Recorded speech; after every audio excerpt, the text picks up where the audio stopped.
కారం అవుతుందా? చెప్పవు ఏమైతుంది?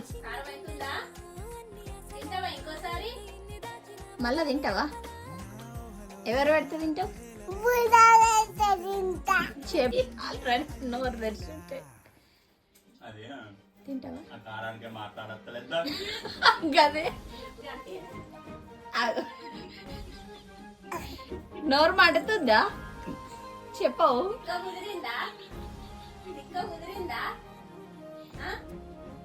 తిక్క కుదిరిందా?